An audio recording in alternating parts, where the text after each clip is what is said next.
Roman civilization, and our movie is Gladiator. This is our book. We will start from the summary of the movie. So the movie started from these three characters, Marcus, Commodus, and Maximus. So actually, Marcus wanted to pass the throne to Maximus, but Commodus was not happy about it, so he killed Marcus. And then eventually Commodus get the throne. And after he was the king, he wanted to hunt down Maximus and his family. So he killed both his son and his wife. Maximus was able to get away and he became a gladiator. So he was so good in fighting, he made it to the Colosseum. And he met with Commodus at the Colosseum, and Commodus was not happy when he see that Maximus is still alive. So Maximus, he worked with Lucilia, which is Commodus' sister, and Senator Gracchus, and they wanted to rebel against the Commodus. So Commodus, he challenged Maximus in the gladiatorial fight. Eventually, both of them died in the battle.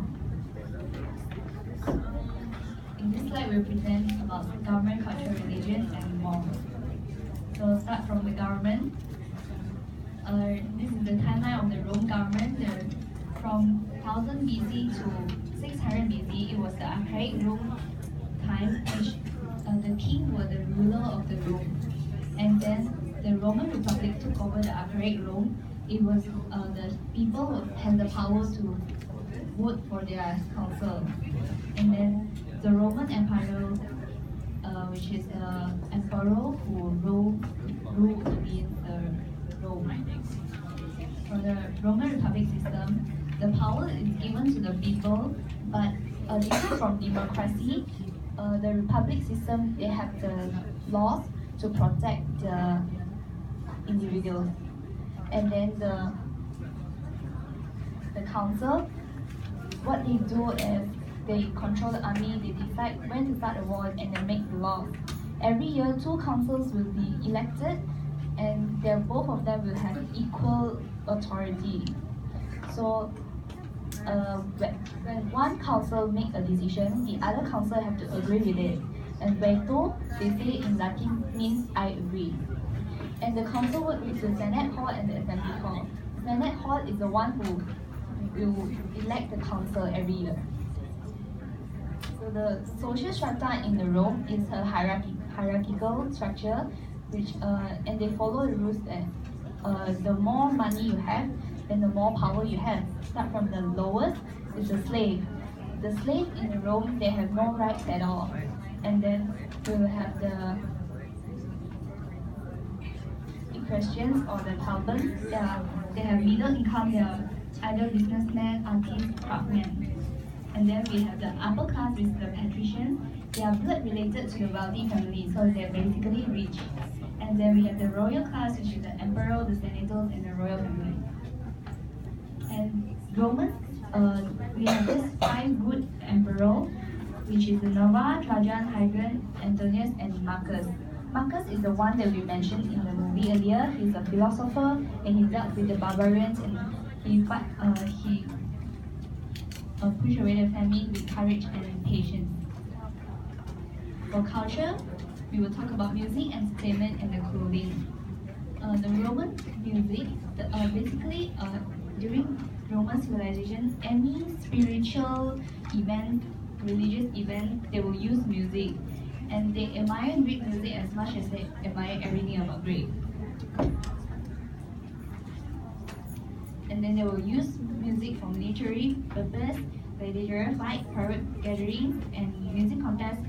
The Emperor Nero himself, he traveled to Greece to compete in a music competition. Next, this is a mosaic art that shows that they use music during the gladiatorial game. They use tuba, cornu, and hydraulics. The string music instruments start from the lyre. The frame is made of wood or tortoise shell, but they abandoned lyre and because they found out the Sitara. The Sitara is, the music is so nice that they believe the god of music, Apollo, they give the Sitara prayer the gift to memorize the listener. Next, we have the lute. Lute is not as popular as lyre and Sitara, but it's easier to play. Then we have the wind instruments. Start from the tuba. A tuba is average 1.3 meter long. They use it for military signals or spectacle events. Then we have the cornu. The person who plays the cornu is also used for military purpose, and the person who plays the cornu is called a cornisant. And what they do is they translate the orders into call so that the army will know what the orders is given by them. And then we have tibia. Tibia has two pipes, and this is a section of how the tibia looks like. It basically looks like flute, and we have an example of how the tibia sounds like.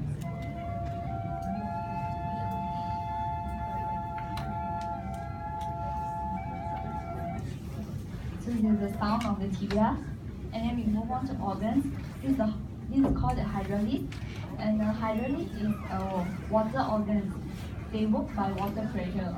So the air is pumped in to compress the water, and then the water will rise in the dome, and eventually it will have a steady supply of air to reach the pipes and create the sound. And for percussions, the Romans used drums and percussions for steady and rhythmic beat, and they use it during hunting. They will play the drums to chase out the animals from the woods so that they can get the animals easily. And this is the scabellum. This is also known as the clapper. It's used to keep the beat. And then we have timpani. Timpani is used during celebration, like they celebrate the god of agriculture and wine. And we move on to the entertainment, which is the gladiator game. And the gladiator, they are basically armed combat, but they are also entertainers. So how they entertain the poor is they fight with other gladiators or animals or condemned criminals. And the gladiator, the game started from the Etruscans, and they have a religious significance in their game. So the first game during Rome is a private game where two sons, they play to commemorate the death of their father. And after the success of the first private game, their first official game was held in 105 BCE, but it's as an entertainment to the poor so that they will divert the poor from the poverty and they will not rebel against the emperor. There are nearly 30 types of gladiators, and they are gladiators who fight with animals, and the female gladiators are even able to fight in the arena, but not this kind of gladiator, it's this kind. And this is a gladiatrix statue which is made, and during 200 CE, the Emperor Septimus, he bans women in the gladiatorial contest. So we have this type of gladiator which is Murmillo. And Murmillo is a shorter gladiator compared to the others, and they are heavily armed gladiators, and their equipments are up to 12 to 15 kg, which is very heavy. And the Murmillo is supposed to resemble fish. Next, we have retiarius. Different from the Murmillo, retiarius have very light equipment. Their equipment is just around 5 kg. And the retiarius is supposed to resemble fishermen. So we have the fish just now and the fishermen, and they always fight with each other. Next, we have the Licarius. Licarius is not recorded as a gladiator player, but it is a clown between the matches. So what they use is they use the lasso during their performance to entertain the spectators. Next is the Bastari, which we talked about just now. They fight with animals and they wear the Gallia helmet, but the equipment that they use is just spear, knife, or whip. This is the scene in the movie where Maximus was fighting a lion tiger. And going to clothing, a lot of Roman clothing are actually influenced by the Greek. but not this one. This is a traditional Roman toga. And the toga can be worn by the men or the women. So how they differentiate the toga is by the material and the color. So the richest one, they will wear a lighter colored toga, and their toga is more soft compared to the poor citizens. So this is the example of the citizen toga. It's plain white color, and the senator toga and the emperor toga. And this is the toga template. Toga is up to 4 meter long, and later, after we finish the presentation, we will have a demonstration on how to wear the toga. Going to religion, I'll pass the mic to Kara. Okay, hello everybody. Okay, so I'm going to talk about Roman religion. Okay, so Romans, they are very superstitious. They believe that everything, even your chair, your table, everything, it has a spirit. Okay, so most Roman gods and goddesses, they are influenced by Greeks because they conquered the Greeks, then they adapt to their gods. And also their predecessors, the Etruscans. Okay, so each household will have their own religious belief.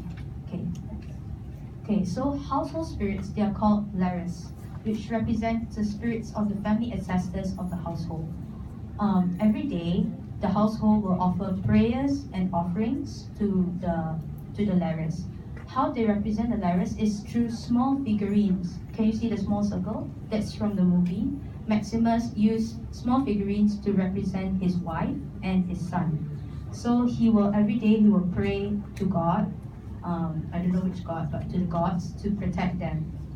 And then the little figurines are used to represent the spirits, and they are kept in little cupboard-like shrines. Okay, so example of household spirits are like the penates, genius, and janus. Penates are used to be taken out. The Romans actually believe penates will protect their household. And then they will take it out. They take out the figurines when they eat, and they put it on the table. And when the household moves, they will always bring this along with them. Another one is the genius. A genius is in the form of a snake because it represents the guys, you know. Okay, anyway, it gives a man a power of a generation, to make babies. And then the influence is the marriage bed. Okay, this spirit, it is honored during the birthday of the head of the family. Okay, next is the god of Janus. It's the god of doorways. It has two faces, so it's supposed to represent the opening and the closing of a door. Okay, so these are the gods of Rome. There's Jupiter, Neptune, Vulcan, Mars, Apollo, Mercury, Juno, Ceres. Next, Minerva, Venus, Diana, and Bacchus. They have many gods. Okay, so because later I will explain why. Okay, another thing is they have many festivals. Every year they have many festivals. Every month they have 1 or 2 or 3, at least one. Okay, so these are examples. One is the Consulia. Consulia is to celebrate the god of granary. They believe that Consus is the god of harvest. So how they celebrate is through chariot races. They'll have it in the circus. Okay, next is Parentilia. The Chinese, their Qingmingjie, they honor their ancestors and stuff. So the Romans also have theirs, but they'll celebrate it for 9 days, and they'll worship their ancestors. And they'll also have family banquets to honor their lares and to reconcile the whole family. Next is Lupercalia. Lupercalia is the festival of fertility. So what they do is men will wear goat skin, and then they'll carry out strips of leather, and they'll whip the women, any women that pass by them. I don't know why, but yeah. Anyway, okay, so next is Christianity and Rome. Just now you saw there was so many gods, right? So it was like Christianity, when it came to Rome, it was a bad image because it threatened the Roman religion. The Romans have many gods, but Christians only have one god, right? Okay, Christians, the Christianity attracted more slaves because all humans should be treated equally. But when you become a Christian, you are disloyal. You are considered disloyal to the emperor. Romans also worship the emperor, so they are considered disloyal, and then they will be persecuted. They will be killed. So it's like they don't want them to become Christians. The biggest recorded Christian persecution is in 23rd February 303 AD. Okay, next, Christians. Okay, this is Emperor Constantine. Sorry. Okay, so he embraced Christianity in 313 AD, and then Christians were finally allowed to openly worship, right? So churches were not only built in Rome, but throughout the empire. Okay, anyway, by 391 AD, Romans were not allowed to worship any other gods. They cannot worship the emperors, they cannot worship gods, they cannot worship their little household spirits. Okay, next. Next is architecture. Okay. Romans are very technical people. They don't care about aesthetics. They do love, but not as much as technical.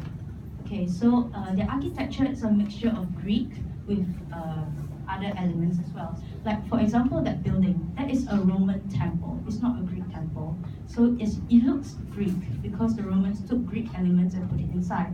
Next is their buildings are mostly made from bricks and cement.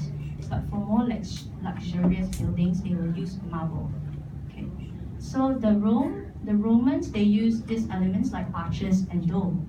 The Rome didn't develop the arch. I mean, they didn't invent the arch, but they developed it and perfect it. So from here, from the arch, they managed to build bigger, taller buildings and longer bridges. They also managed to make the vaults. It's like a continuous arch. Okay, next is the dome. The dome, from the dome, they managed to build this. This is called the Roman Pantheon. It's a church in Italy. So they're able to build big open rooms with ceilings. Okay, next is, okay, this is the amphitheater, more well known as the Colosseum.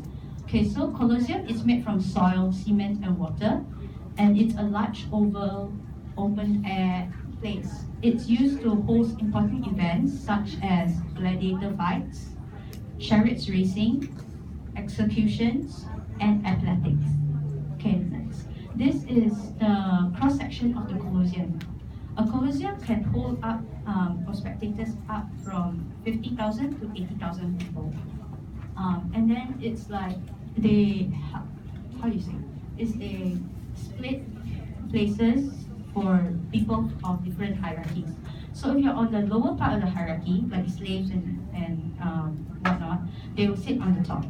If you're the senator and the emperor, you sit on the front. You will be closer. You can see more. Okay, next. About art in Rome. Okay, art in Rome, it'll be split into three. Art during Roman Republic, and when they conquered Greece, and Imperial Rome. Okay, Imperial Rome, right? The Romans focus more on the wealth and status of the family. Like for example, you see this painting, it's not one person. It's many people, not just one, but many. It's like their families, their children, their husbands, their wives, their uncles, their aunties, everybody, their cousins in as well. So that's Imperial Rome. Now I'll talk about art during the Roman Republic. Okay, so during the Roman Republic, example is like architecture, paintings, mosaic art, gems, silver, bronze, medals, marble, and sculptures. Okay, about the sculptures, why Romans built sculptures is for religious functions. They want to keep the spirits happy. I don't know how they know that, but yeah. Anyways, politics, they also want to honor their military officers and emperors and commanders. That's why they built sculptures. Okay, next will be when the Romans conquered Greece. When the Romans conquered Greece, that's 200 BC. So as you can see, their art began to have more Greek elements like the urn and this lighting, and yeah, it began to look more Greek. And also during this time, the Romans also started to use paintings to record important events like public sacrifices, celebrations like the coronation of a new emperor. Okay, last part is technology. So examples that we're going to talk about is the aqueduct, the concrete, and military. So aqueduct was first developed in 312 BC. It helped promote sanitation and public health because people just turn on the tap and they can get water, they can wash up, they can clean very easily. And also it liberated Roman cities from depending on nearby water sources. They don't need to carry buckets every day, go to the well and all that. They just need to open a tap and get water. Okay, this is how it works. So they'll build a pipeline from the city to the reservoir, and then they'll use gravity to make the water go down to the city. Okay, next. Next is concrete. Concrete is made from ash, volcanic rock, and slate lime. They add with water and become concrete. From concrete, the Romans developed highways, roads and highways. The roads were normally straight, but they curved to allow for water drainage. Okay, next in material like dirt, gravel, granite bricks. Okay, because of roads, Romans were able to, it helps in their military conquest, they were able to travel far. They're able to walk 25 miles a day. That is like 40 km one day. And they're able to relay messages quickly. And on the way, there will be mile markers. So you tell travelers like the distance to their destination, how far more.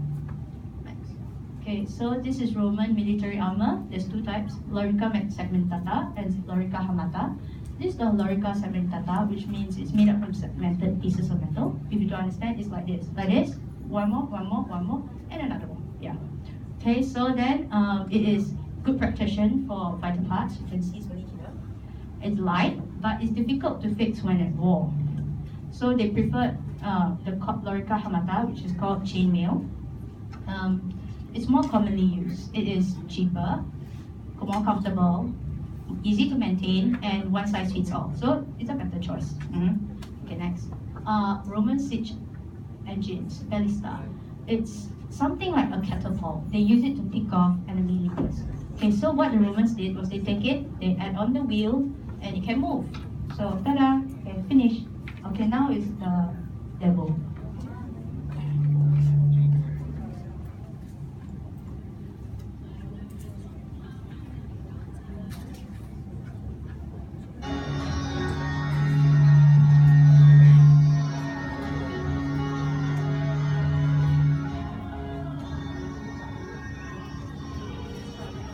Hello. Okay, so now we're gonna do our toga draping demonstration. And as you can see, this fabric right here, this toga is called toga picta, and this cloth is used to drape on his tunic. And this cloth is 4 meters long, and it's about 1.5 meters in height.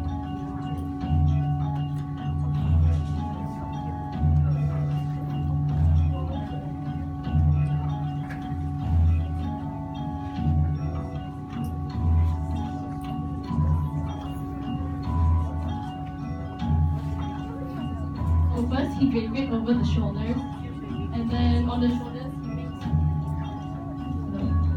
shoulders he makes some beads.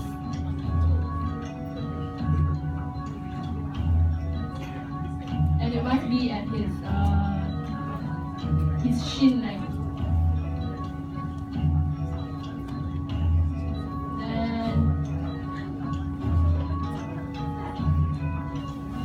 Then he makes more beads here.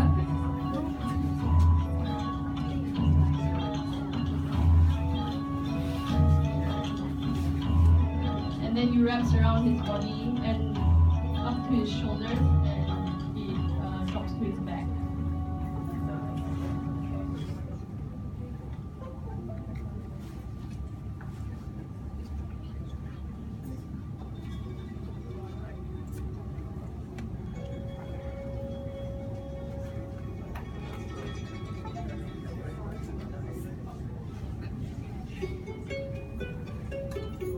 Okay, as you can see, we already draped the emperor, toga purpurea, and toga picta, and toga pura, which is the normal citizen toga, and this is the senator's toga. This is the emperor's toga. Yeah. For your further information, this thing is called a fibula. It's actually like a brooch used to pin up the toga to the emperor. It has a gemstone in the middle. Yeah. Thank you.